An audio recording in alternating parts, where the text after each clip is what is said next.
What's up? Lloyd Ross here, live in our Money Grows and Trees Facebook group, live on YouTube, and of course our Facebook page.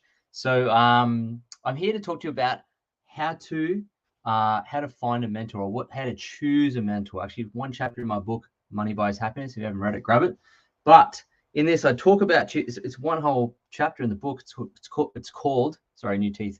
It's called Choosing a Mentor. So how do you choose a mentor? The reason I'm doing this particular topic today is because in the gym this morning, one of the great young PTs in there, great young man, he'll do lots of great things.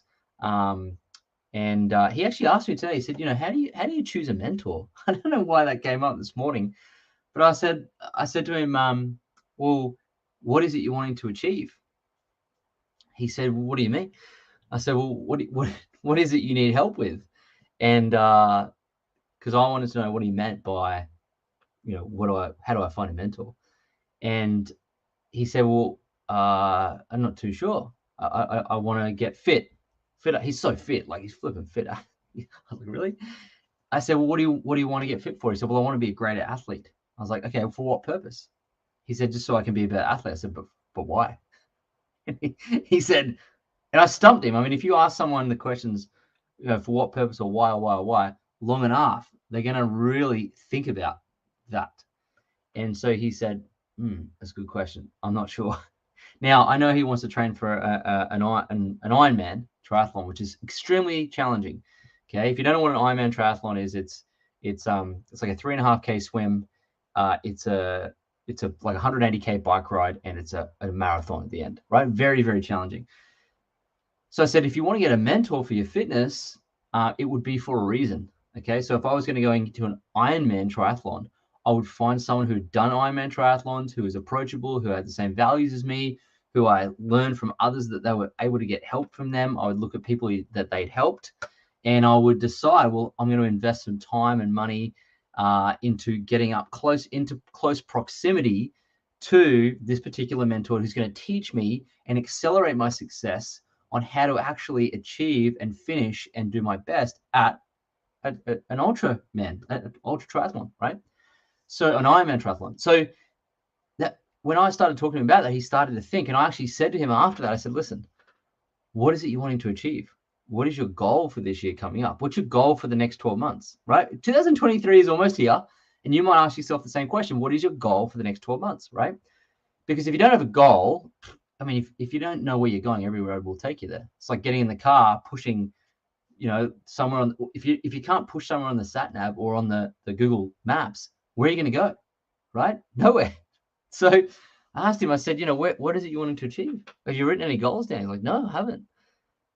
So I said, well, it's going to be. Doesn't mean you're not going to achieve anything, but it's difficult to achieve the specific things that you want to achieve. And I said, the first step of life design, because that's what we're talking about here.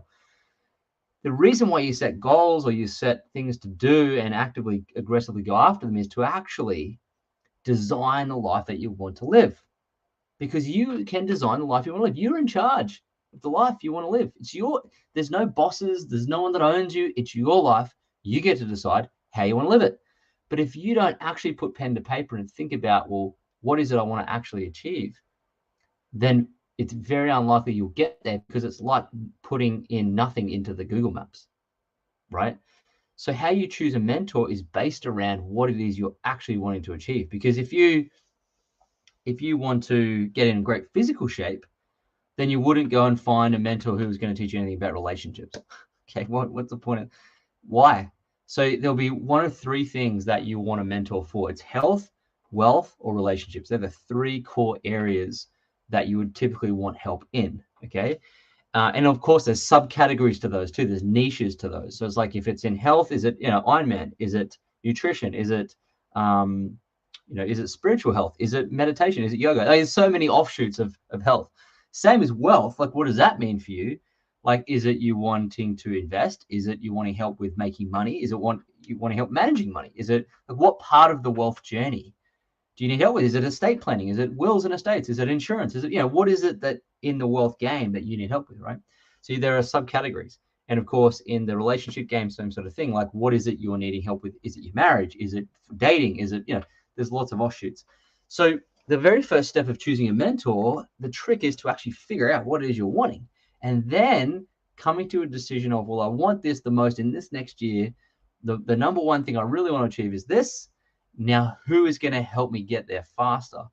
And mentoring is the oldest education in the world. It's the oldest education in the world, and it's the most effective because the human brain is built to actually learn by kinesthetically watching and doing. It's called modeling. This is how I learned how to sell. I modeled someone that was doing it and I tried it. Okay. That's how our brain works the best. And mentorship is great because you get steered by the mentor if they're a good mentor, you get steered along the journey to think for yourself, but they kind of warn you of potholes and booby traps and cliffs and dead ends, and they can see the future because they've walked the path. So when you're choosing a mentor, it's important, obviously, well, it's obvious to me, it may not be obvious to a lot of people, to only choose a mentor who has achieved what you want to achieve. That is the first thing. They have to have walked the path in some respects to be able to teach that path. So they have to be able to give you the practical and pragmatic help you're looking for and show you that they've done it. I mean, I wouldn't go and start talking to someone about an ultra, on what do you call it, an Ironman triathlon, if they hadn't done an Ironman triathlon or at least coached people through Ironman triathlons. I mean, Tony Robbins actually, I don't know if you know the story, but Tony Robbins was called in by Andre Agassi. So Andre Agassi, one of the most famous tennis players, right? A Grand Slam winner, US Open. Like he's a great tennis player, right? And so he was number one, and then he started sinking. He started like falling away, like losing matches and so on. And he was very frustrated, obviously, and he couldn't get his match winning self back.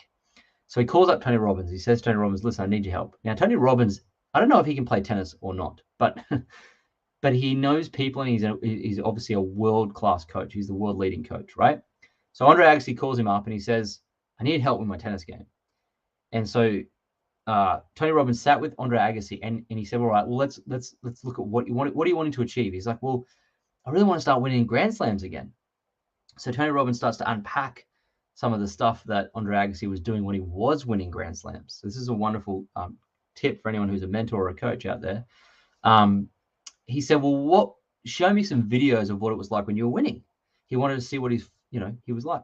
So Andre Agassi starts showing him these old videos, and Andre Agassi's come onto the court like he had already won the game before he even got to the baseline. And so Tony Robbins saw this attitude and this behavior and this physiology. He said, that's what's missing. You're coming out now defeated already before you hit the baseline. And that one bit of mentorship or coaching from Tony Robbins helped Andre Agassi get back his game and start winning at the top level again. Now, the reason I'm telling this story is because Tony Robbins probably hasn't won a Grand Slam, and I don't even know if he can play tennis. But what he does understand is giving people breakthroughs. So when you're choosing a mentor, do they have to have done the exact thing that you're looking for? Not necessarily, okay? But it does help if they have, because they're going to give you a lot of practical tools that you need to get there. And they're going to give you the experience they've had in a box, tied up in a bow, and say, here, this is all the things I did. This is what I'd do again if I did it again. This is what I'd avoid. This is what I did well, and I think you should look at. This is some of the things you might be aware of. Like, it is very important that the mentor has achieved some level of what you're wanting to achieve, okay, obviously. But at the same time, it's important too that you choose a mentor that has a real desire and care to get you the results you want, and will do whatever it takes to help you get there within reason, of course. So when you're choosing a mentor, you've got to choose someone who's got the same values as you, who you resonate with, whose style you like, because you have to build a relationship with a mentor, and you don't want to build a relationship with someone you don't like or you can't get along with. It has to be this kind of like this common ground experience when choosing a mentor. And then they're probably the three core things I would think that you wanted to choose when it comes to mentorship. And of course, some mentors, you earn your way there. I talk about this in my book. You earn your way to proximity, and some mentors you pay your way to proximity. If you earn it, they both cost, because if you earn your way there, it costs time and effort to get there. And then if you pay your way there, it costs money and time to make the money and so on. So both are fine ways of getting in proximity to mentors. One of my mentors, I attended 16 of his events before I got in real close proximity. And I flew overseas. I mean, I probably spent, $20,000 just in those types of things just to get close enough. It wasn't an exact. It's probably more expensive to earn your way there than it is to pay your way there, depending which one it is. But paying for proximity is good too, right? And so that's okay, as long as there's because if you pay, you not only pay attention, but you're invested. There's pain in it. There's skin in the game, so to speak, right? So you've got skin, and because you've paid them, they now have to deliver, so they have skin. So you're gonna get the best out of them too. So there has to be this two-way street of value exchange or skin in the game. Because if you're in a mentor who's got no skin in the game, you're not going to get a lot out of it. But the same if you're a mentor and you're actually teaching someone or mentoring someone, what you don't want is for them to have no skin, or them not to be coachable, or them not to be hungry, them not to step to you. And that does happen quite a bit too. So whenever I'm being mentored, I make sure I'm conscious to do work, get a result, then step to get the course correction that I need. I'll go away again, do the work, come back, get course correction, do the work, come back. So that's how the relationship kind of goes. But unpacking this again, just to summarize and finish up, how you choose a mentor is the first thing you need to do is figure out where you want to go and why. Okay, that's the first thing. And you need to write it down and get very clear on it. Once you do that, you got to find someone who's actually walked the path or has helped others walk the path and has shown and proven results of doing that and getting results, because that's what you really want, right? Results. And the third thing is you want to find someone who's got the same style, same values that you resonate with, and you can build a friendship with, because you're going to be with them for a while, and you need to respect them and be coachable and, build rapport. So you can only do that with people that you know and you like, and then ultimately you trust. So they're the three things. And once you do that, you either earn your way there, okay, or you pay your way there. So it's either, you pay to play, so to speak, okay? So if I'm mentoring anyone, if you ever see me in an experience that I'm mentoring someone, they've either earned their way there or they've paid their way there. You're probably thinking, well, what does that mean? They've got to earn it or pay just to talk to you? No, but if I can sense that someone is just picking my brain, or is just trying to extract without giving, or has ill intentions, or is being, not coachable, or a smart ass, or just no interest, I'm not going to start giving help. But if I see someone who's hardworking, yearning, hunger, inquisitive is a good word. Inquisitive, coachable, excited, driven, ambitious, really interested in learning, takes notes, is coachable, asks questions, and I can see this ambition glowing in their eyes, and someone who's, really respectful, I'm going to give them a lot of time, right? Because very few people are like that. So when, as a mentor, you find someone like that, you really do want to help them, because you're like, wow, you see yourself in them. That's what happens. You see yourself in them.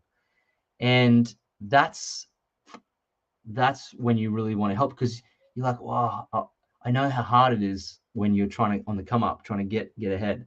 So if you see someone like that, you are compelled, you feel like you really want to help them. And so, that's a good way of actually earning it, is to just have those traits about you and be inquisitive, right? The worst thing to do, in terms of mentorship is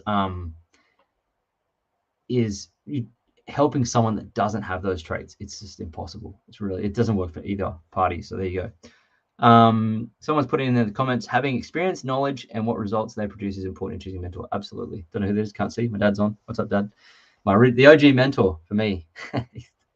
He's still my mentor. I still catch up with my dad. I go to coffee. Don't know what we're going to talk about, but things pop up. We converse. We talk. And so that's been an ongoing mentorship experience for me since I was born. So it's a 39-year mentorship experience. My dad's 39 years.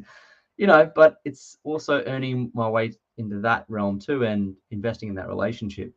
You can't avoid it, right? If you want to get something, you've got to give, right, at the same time. So anyway, hope that helps. That's how you find a mentor. I'm doing this topic because it was asked from me in the gym this morning, and I thought it was a good one to give to you guys. So hope that helps. There's 3 things you want to look for in choosing a mentor. leave me a comment or a question below if you're watching this on YouTube or in the Facebook group or in our Facebook page, and I'll come back and I'll answer it and help you go to that next step. All right. So keep an eye out for some cool stuff coming. Got a masterclass coming up I think you'll enjoy about passive income, because I saw the poll in the group about that. Seems to be everyone. There was like a 250 person poll. 30% wanted to learn about passive income. So I'll organize that masterclass that's coming up hopefully next week. Keep an eye out. And then, of course, some other cool things coming early next year too. So I'm going to be doing more lives in the group just like this. So if you have a topic you want me to talk to you about, just ask me and I'll come and do some training in the Facebook group. And feel free to add your friends and your family into our Facebook group, okay? By all means, everyone's, it's you know, they can jump in here. It's totally cool. And if you want to grab one of the books, there it is there, moneygrowsonTreesbook.com. Money Wise Happiness, the one I talk about mentorship, there it is there. Okay, moneywisehappinessbook.com. And of course, if you want to apply for our mentorship, you can go there, 5stepstomillions.com. Speak to one of our coaches and see if you qualify, see if you're a good fit. And if you're not, that's okay. But if you are, that's where you go to apply. All right. So again, hope that's been helpful for you. And I look forward to seeing you another live very soon.